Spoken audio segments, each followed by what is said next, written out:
Bonjour.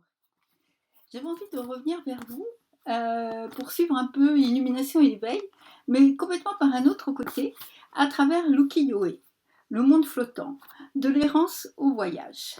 Ukiyo-e est un monde flottant et un monde d'errance. M'abandonnant aux nuages flottants, tout en errant dans les ténèbres, voici ce qu'écrit le début d'un poème de Saigyo, ce moine poète du XIIe siècle. Ukiyo-e, c'est un monde où l'être humain est comme une barque, livré au courant, livré aux vagues, ou comme un nuage poussé par-ci, par-là, par le vent. Et cette image de l'errance dans le samsara, bien sûr, revient souvent. Ainsi, pour suivre le poème de Saigyo, m'abandonnant aux nuages flottants, tout en errant dans les ténèbres d'un cœur stupide et borné, je tourne et retourne dans ce monde flottant. Quelle tristesse! Tourner dans ce monde d'affliction, écume sur l'eau qui disparaît ici et se reforme là, triste condition.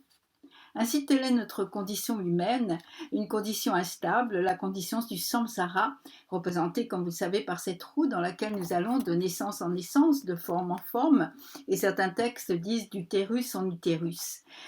Mais nous pouvons changer cela, au sens où nous pouvons embrasser cette nécessité de bouger, embrasser cette errance. Et à ce moment-là, et ça c'est un merveilleux retournement, je trouve, qu'on va rencontrer dans la poésie japonaise, à ce moment-là, cette errance devient un voyage. C'est pas exactement la même chose. C'est le début d'une approche vraiment différente qu'on va trouver notamment chez Basho, ce célèbre et génial maître du haïku du XVIIe siècle. Voici ce qu'il écrit. Le soleil et la lune sont des voyageurs éternels. Même les années vont en flânant. Une vie est comme ballottée à bord d'une barque. Chaque jour est un voyage, et le voyage lui-même est notre demeure. Pourtant, les nuages poussés par le vent m'appellent encore et me font rêver d'une vie de vagabondage. Lorsque la brume de printemps commence à s'élever des champs, je me languis des chemins qui mènent vers le nord. Et c'est vrai que j'ai pensé à ce texte aujourd'hui parce que, il commence à faire beau, ça commence à être un peu l'été, et je trouve qu'on commence à se languir, nous aussi, de chemins qui nous mènent vers le nord ou vers le sud. On oublie trop souvent qu'au départ, l'espèce humaine est une espèce vagabonde. Nous sommes des nomades fondamentalement. Alors nous nous sommes installés maintenant dans des grandes maisons, dans des grosses maisons en pierre, et nous pensons que parce que nous avons ces maisons en pierre solides, notre vie est devenue stable. Mais en fait, notre vie est un voyage de la naissance à la mort, et nous sommes sans arrêt des voyageurs. Et si, dans ce monde flottant, nous prenons conscience de ce voyage, alors ce voyage, à son tour, prend un sens. Et nous voyons qu'à travers l'éveil au moment présent, à travers le sentiment de la valeur de chaque instant, cet instant qui est aussi fugace et transitoire comme notre vie, c'est l'éveil du cœur qui va se faire. Lorsque notre vie n'est plus seulement une errance poussée au hasard par nos désirs, par nos attentes, par nos souhaits, par tout ce qui se passe autour de nous, alors elle devient un voyage voulu, volontaire, et à ce moment-là, notre vie devient un chemin. Et ce voyage devient un chemin spirituel. C'est tout le voyage de notre vie que nous avons à faire, transformer notre vie un peu hasardeuse en un chemin que nous choisissons. Je me souviens que le premier supérieur du monastère où je suis allée aux États-Unis, au bout de quelques jours de m'avoir regardé et sauté en zazen, je crois, il m'avait dit « Je vois que vous avez trouvé votre direction ». Et moi, ça m'avait beaucoup étonnée parce que c'était une idée qui ne m'était pas venue. Et j'ai réfléchi sur cette idée, je me suis dit « Eh bien oui, c'est vrai, j'ai trouvé ma direction ». Et je pense que la direction soit une vie monastique ou une vie dans le monde, où nous avons à trouver, nous pouvons et nous devons trouver notre direction et la direction que nous allons donner à notre vie.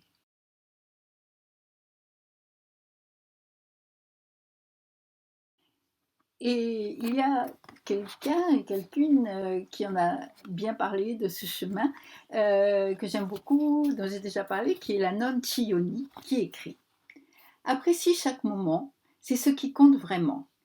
Être simple, être ouvert à chaque son de cloche, à chaque baiser, à chaque douleur, à chaque mot, à chaque souffle de vent. Suis le chemin sans peur de la claire lumière qui recouvre tout et qui illumine comme l'eau transparente. Bois cette eau pure. Lorsqu'on suit le chemin sans peur de la claire lumière, là où il y avait errance, nous avançons maintenant, je crois, sur ce qu'est chaque voie spirituelle, chaque chemin. C'est la voie du cœur, le chemin du cœur. Il n'y a pas d'autre chemin, je crois, pour notre vie que de trouver, aussi différent soit-il pour chacun, chacune d'entre nous, le chemin du cœur. Et à ce moment-là, le chemin que nous avons choisi, quel qu'il soit, devient une voie, et je dirais une voie avec un grand V. S'engager dans une voie, c'est transformer sa vie pour en faire une voie spirituelle. C'est la possibilité, comme le dit Chioni, d'être ouvert à chaque chose que nous rencontrons, que ce soit un baiser ou que ce soit une douleur. La possibilité de transformer tout ce que nous rencontrons en une voie du cœur. Et ce retournement n'est possible justement que parce qu'il y a mouvement, que parce que cette vie humaine est mouvement, que nous sommes toujours en mouvement entre la naissance et la mort. Et c'est parce qu'il y a ce mouvement que nous pouvons avancer sur une voie. Si nous vivions dans un monde stable, immuable, immobile, nous ne pourrions jamais changer notre vie. Mais nous pouvons la changer parce que l'essence de notre vie est un mouvement et qu'il nous appartient de donner la direction à ce mouvement. C'est parce que nous sommes sans point fixe que nous pouvons décider du point où nous voulons aller. Et à ce moment-là, ce qui était divagation et affliction, comme le disait Saigyo, ça devient un choix, devient une direction, et nous suivons le chemin sans peur de la claire lumière. Vous savez, le grand amour des Japonais, en plus des fleurs de cerisier, et je dirais même peut-être le vrai grand amour des Japonais, c'est la lune. La représentation de la lune, les poèmes sur la lune, s'asseoir le soir, sous la lune, aller contempler la lune, etc. On retrouve ça, mais vraiment dans la vie courante de tous les Japonais. Parce que la lune, il me semble, fait la synthèse entre ces deux côtés de l'être humain, entre Kiyo, le monde flottant, et la voie du cœur. La lune, comme le disait Bachot, est sans arrêt en voyage. Elle naît, elle disparaît, elle renaît encore, elle voyage tout le temps, tout comme l'être humain. Et puis la lune change de forme. Elle est pleine, ou elle est petite, ou elle est disparue. Il y a ce poème que j'aime tant, Petite lune de 3 jours. Il y a un moment aussi où elle est parfaite, c'est la pleine lune. Il y a un proverbe japonais qui dit « Ne soyez pas arrogants, même la perfection de la lune ne dure qu'une seule nuit. » Elle est parfaite, et puis elle change de forme, et toujours sa lumière est douce et pâle.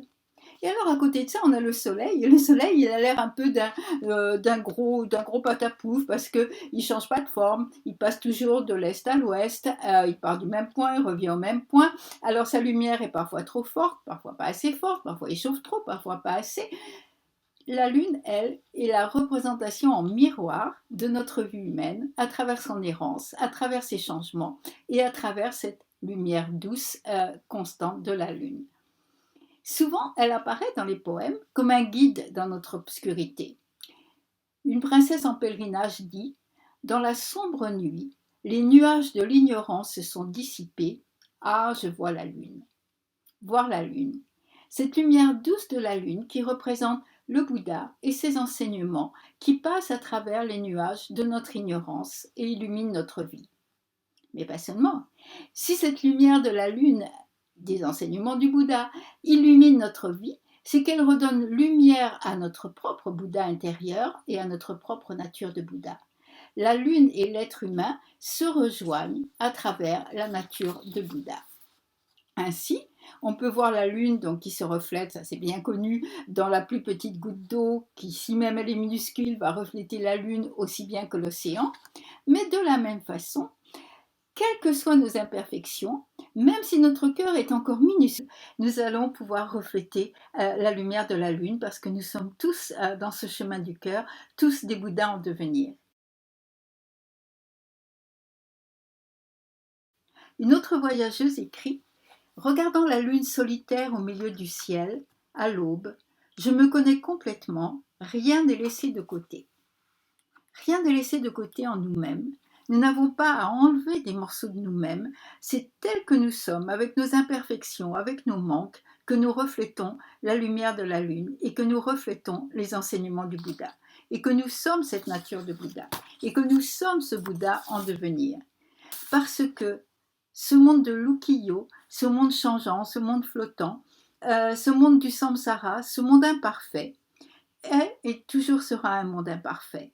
Mais c'est dans ce monde imparfait qu'apparaît la lumière du Bouddha, et c'est dans ce monde imparfait que se dissipe notre ignorance. Alors nous pouvons partir, nous pouvons avancer sur le chemin du cœur, et puisque le dit Basho, le voyage lui-même est notre demeure. Qu'est-ce que c'est merveilleux. Merci.